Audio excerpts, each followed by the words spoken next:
देवी जो होती हैं वो आपकी पीढ़ी दर पुजरही देवी होती हैं और उन्हीं का अंश आपके अंदर होता है। वो बहुत ही जल्दी प्रसन्न हो जाती हैं आपसे अगर वो रुष्ट हों, और बहुत जल्दी रुष्ट हो जाती हैं अगर आप उन्हें ना मानो। तो बहुत महत्वपूर्ण होता है कि उनको मानना, उनकी पूजा करना। आज के समय में जहाँ लोग पढ़ाई लिखाई के पीछे भाग रहे हैं, बड़ी से बड़ी पढ़ाई करने के पीछे भाग रहे हैं, कोई डॉक्टर, कोई इंजीनियर, कोई पता नहीं क्या क्या करने में भाग रहे हैं, और सारा का सारा जो उद्देश्य उनका एक ही है, वो है पैसा कमाना। लाखों रुपए खर्च करके सिर्फ डॉक्टर बनना है तो क्यों बनना है, पैसा कमाना है।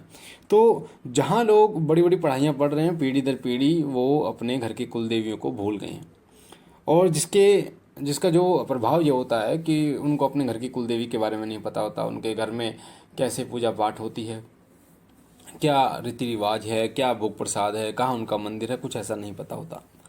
जिसका परिणाम क्या होता है कि उनके घर में दिक्कतें परेशानियाँ आती हैं। और आप देखते भी होंगे जो मानते नहीं हैं इन चीज़ों को, उनके घर में खास तौर पे संतान संबंधी परेशानियाँ चलती हैं, और लड़कियाँ होती हैं, इस प्रकार की समस्याएं उनके साथ चलती रहती हैं। तो बहुत ज़रूरी है कि हम अपने घर की कुल देवी को मानें और कुल देवी को समझें, क्योंकि हमारे ऋषि मुनियों ने कुल देवी, पितृ और कुल देवता का जो स्थान बनाया है वो सर्वोपरि बताया है हमारे घर में। अगर आपके पितृ प्रसन्न हैं तो वो आपकी बात, आपकी इच्छा आपके कुलदेवी और कुलदेवता तक पहुंचा देते हैं, और कुलदेवी कुलदेवता अगर प्रसन्न हैं तो वो आपकी इच्छा, आपकी बात आपके इष्ट तक पहुंचा देते हैं। तो ये एक सीढ़ी की तरह काम करते हैं। इसलिए पितरों को पूजना बहुत जरूरी है, पितरों को प्रसन्न करना बहुत जरूरी है, कुलदेवी कुलदेवता को प्रसन्न करना जरूरी है, और इष्ट देव को प्रसन्न करना बहुत जरूरी है। एक इष्ट देव ही ऐसे होते हैं जो आपको भव से पार करते हैं, यानी कि जन्म मरण से पार करते हैं। इष्ट देव आपके कुल देवता भी हो सकते हैं, और आप अलग से भी अपने किसी इष्ट देव को पूज सकते हैं जिन पे आपकी श्रद्धा हो। जैसे मेरे जो इष्ट देव हैं वो बाबा भोलेनाथ हैं, और मेरे घर के कुल देवता गोगा जहारवीर हैं। तो बाबा जहारवीर हमारे घर के कुल देवता हैं और बाबा भोलेनाथ मेरे घर के इष्ट देवता हैं। तो पूजा मेरे घर में बाबा भोलेनाथ की होती है सुबह शाम, पर बाबा जहारवीर का नाम लिया जाता है और उनका भोग प्रसाद एक समय पर दिया जाता है। और कई लोगों के कुलदेवी कुलदेवता भी इष्ट देव होते हैं, तो इससे अच्छी बात हो ही नहीं सकती। जिनके कुलदेवी कुलदेवता ही वो इष्ट हैं, उनको ही मानते हैं। तो जब आप उनको मानना शुरू करते हैं और उनकी तरफ आगे बढ़ना शुरू करते हैं, आगे बढ़ने का मतलब होता है उनकी पूजा पाठ करना शुरू करते हैं, उनके स्थान पर जाते हैं, तो वो आपके घर पे ही आते हैं। और मैंने एक वीडियो के माध्यम से आपको बताया कि कुलदेवी के स्थान पर जब भी जाएं, कुलदेवता के स्थान पर जब भी जाएं, तो प्रसाद वहाँ से ना खरीदें, अपने घर से बना के लेके जाएं, और ये कह के लेके आएँ कि हे माँ, हे मेरे घर की कुलदेवी, ये प्रसाद, ये भोग मैं आपके लिए लेके आ रहा हूँ, और इसे स्वीकार करना और हमें ठीक ठाक अपने धाम पर पहुँचाना। तो वो कुलदेवी आपकी प्रतीक्षा करेंगे और बहुत आराम से आप पहुँच जाओगे उनके दरबार में। और जब आप उनको भोग लगाएं तो बोलना है कि हे माँ, ये मेरा भोग स्वीकार कीजिए। कई ऐसे मंदिर होते हैं, जैसे शीतला माता मंदिर में भोग, जहाँ जैसे हलवा पूरी हम ले जाते हैं तो वो चढ़ाया नहीं जाता, वहाँ पे चढ़ाया नहीं जाता, तो हम माता के मुख्य मंदिर में ही खड़े होकर उसे स्वीकार करवा लेते हैं, माता से स्वीकार करते हैं, फिर बांट देते हैं लोगों में। इसी तरीके से आपको भी करना चाहिए। और जब वहाँ से आएँ तो माता से विनती करें कि हे माँ, हमारे घर चलिए, हमारे घर में स्थान पाइए, और हमारे घर में देव रूपी प्रकाश फैलाइए, सुख समृद्धि से भरपूर कीजिए। तो माँ आती है आपके साथ में और आपके सभी मनोरथों को पूर्ण करती हैं। तो कुलदेवी का पूजना बहुत ज़रूरी है। अब कई लोगों को प्रश्न आता है, गुरुजी कुलदेवी और कुलदेवता का पता कैसे चले? तो देखिए, बड़े बुजुर्ग बता सकते हैं आपको, वरना जिस स्थान पर, जिस मंदिर में आपके बच्चे के बाल मुंडन होता है, वही आपके कुलदेवी का स्थान है या कुलदेवता का स्थान है 100%। या जिन घरों में गठजोड़े की जात लगाई जाती है, देखिए गठजोड़े की जात क्या होती है?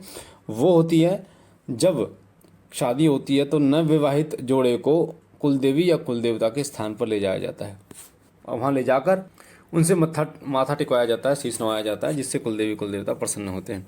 तो वही आपकी कुलदेवी और कुलदेवता का स्थान है।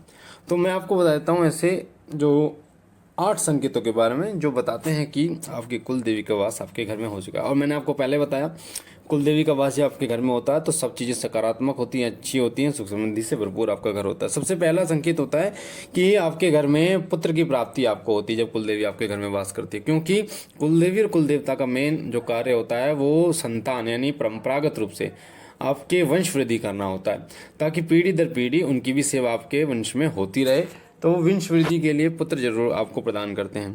तो अगर आपके घर में पुत्र प्राप्ति है, हो रही है, तो बहुत अच्छी बात है, आपके कुल देवी की कृपा आपके ऊपर सदैव है।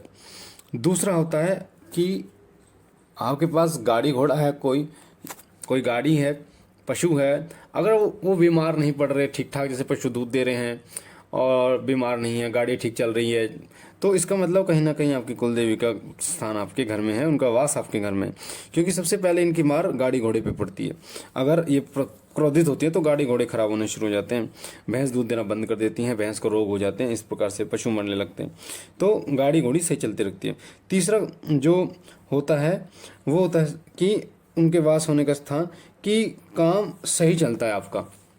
तीसरा संकेत होता है कि आपके घर में काम जो है वो ठीक ठाक आपका चलता है, आप सफलता की तरफ बढ़ते हैं, प्रमोशन की तरफ बढ़ते हैं, पैसे से संबंधित समस्याएं आपकी खत्म होनी शुरू हो जाती हैं और आपका आर्थिक जो हालात है वो धीरे धीरे सुधरने शुरू हो जाते हैं। चौथा संकेत होता है कि धार्मिक कार्य में आपका मन लगता है, आप और आपके परिवार का धार्मिक कार्य में मन लगता है, पूजा पाठ में मन लगता है, भजन चलाने में, भजन सुनने में, मंदिर में जाने में, पूजा पाठ करने में, प्रसाद बांटने में, भंडारा करने में आपका मन करता है, आपके परिवार का मन करता है।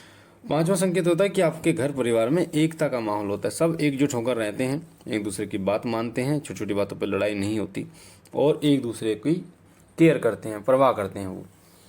छठा संकेत होता है कि बरकत आपके घर में होनी शुरू हो जाती है। जो आटा सिर्फ 3 लोगों के लिए होता था, फिर बरकत के कारण वो 5 लोग 6 लोग भी उस आटे से तृप्त हो जाते हैं, ये बरकत होता है। तो बरकत से जुड़ी एक वीडियो मैंने शिव कृपा चैनल पर डाल रखी है कि बरकत क्या होता है, उससे आप समझ सकते हैं कि बरकत का मतलब मेन क्या होता है। तो बरकत का मेन मतलब ये होता है कि आपके घर में अन्न की कमी नहीं पड़ रही, माता अन्नपूर्णा आप पर कृपा करती हैं। सातवां संकेत होता है कि देवी देवताओं के अनुभव उन्हें होने शुरू हो जाते हैं, शब्द के माध्यम से, पितृ दर्शन, कुल देवी दर्शन, कुल देवता दर्शन या इष्ट के दर्शन या देवी देवताओं के घंटों की आवाज़ आना, ब्रह्मुहूर्त में आंखें खोलना, ये सभी संकेत उन्हें मिलने शुरू हो जाते हैं। और आठवां और लास्ट संकेत होता है कि कुल देवी का वास जब आपके घर में होता है ना, तो वो आपको फर्श से अर्श तक ले जाती हैं, फर्श से अर्श तक, यानी कि ज़मीन से आसमान तक आप कितनी तरक्की करवाती हैं कि लोग हैरान हो जाते हैं कि हो क्या रहा है।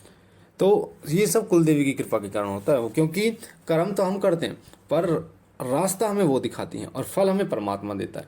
तो रास्ता अगर सही है तो हमारे कर्म करने का, तो फल भी अच्छा ही प्राप्त होगा। तो हमें एक मार्गदर्शन, वो हमारा मार्गदर्शन करती हैं और हमें एक सही रास्ते पर लेके जाती हैं, तभी हम अपने अच्छे और बुरे का फैसला लेने में सक्षम हो पाते हैं। तो मुझे आशा है ये जानकारी आपको पसंद आई होगी। पहली बार अगर शिव कृपा परिवार पर हैं तो चैनल को सब्सक्राइब कीजिए, लाइक कीजिए, शेयर कीजिए और शिव कृपा परिवार से जुड़िए।